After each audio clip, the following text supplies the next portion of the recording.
Welcome. In this module, we will establish a concrete definition of cloud computing. We will move beyond the buzzwords to understand the specific delivery mechanisms, economic models, and operational shifts that define the cloud. Let's get started. To define cloud computing, we must first look at the delivery mechanism. Simply put, cloud computing is the delivery of computing services over the internet. Rather than keeping data on your own hard drive or local server, you access it over the web. This isn't limited to just storage. It encompasses a vast array of services including servers, databases, networking, software, analytics, and intelligence. This delivery model allows you to access these resources on demand, giving you the power to innovate faster and utilize flexible resources that adapt to your specific needs. This diagram visualizes the core definition. On the left, the user connects via the internet to the cloud platform. This platform acts as a gateway, delivering essential services like compute, storage, networking, and advanced analytics. The key takeaway is that these services are not running locally on the user's machine, but are delivered remotely through the cloud provider. A helpful way to define the cloud is through the rent versus buy analogy. Cloud computing is essentially a way to rent compute power and storage from someone else's data center. You can treat these cloud resources exactly as you would resources in your own data center, but with a critical difference. When you are finished using them, you give them back. You are not purchasing the hardware, you are leasing the capability. This means you are billed only for what you use, avoiding the sunk costs of idle hardware sitting in a basement. Here we compare the two models.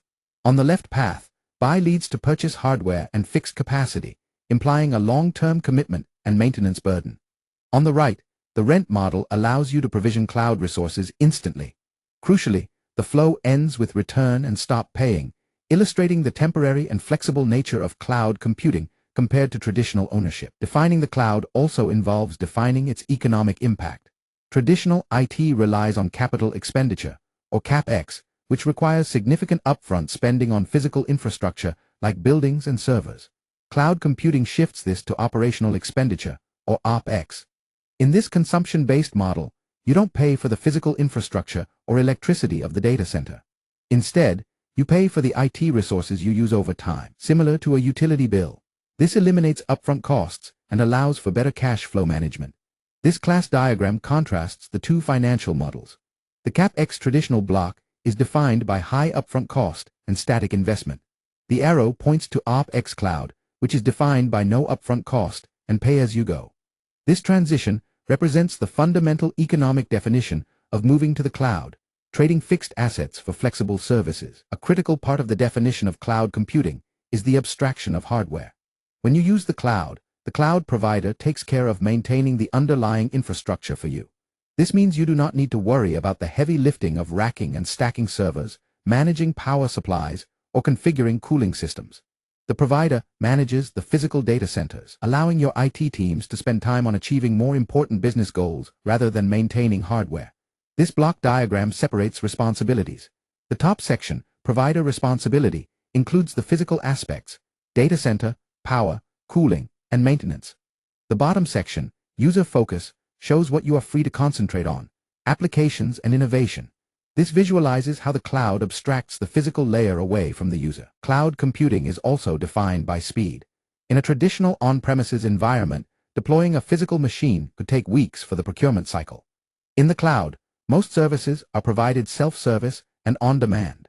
This means that even vast amounts of computing resources can be provisioned in minutes, typically with just a few mouse clicks. This rapid deployment capability gives businesses tremendous flexibility and takes the pressure off complex long-term capacity planning. This timeline compares the provisioning process.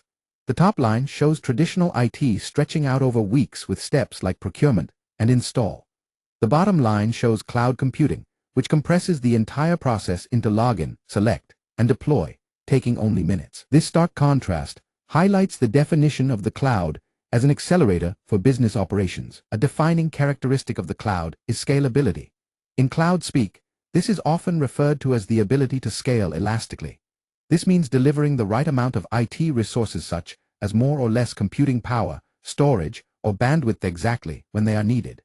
In a traditional model, if you overestimate needs, you waste money on idle hardware. If you underestimate, performance suffers. The cloud defines a model where you match resource supply exactly to demand, scaling up or down instantly. This flowchart illustrates elasticity. When a traffic spike occurs, the cloud autoscaler assesses the load. If load is high, it follows the path to add resources, ensuring optimal performance. If load drops, it moves to remove resources, ensuring cost savings. This dynamic adjustment is central to the definition of cloud computing. Finally, cloud computing is defined by its global scale. Major cloud services run on a worldwide network of secure data centers that are regularly upgraded to the latest generation of hardware. This global footprint allows you to deploy applications closer to your users, reducing latency. Furthermore, it makes data backup, disaster recovery, and business continuity easier and less expensive because data can be mirrored at multiple redundant sites on the cloud provider's network, ensuring reliability. This mind map expands on the concept of global scale. The central node branches into data centers, emphasizing the worldwide network. It connects to benefits like low latency and data mirroring. Finally, it links to reliability, showing how this global infrastructure supports disaster recovery and business continuity, completing our definition of the cloud.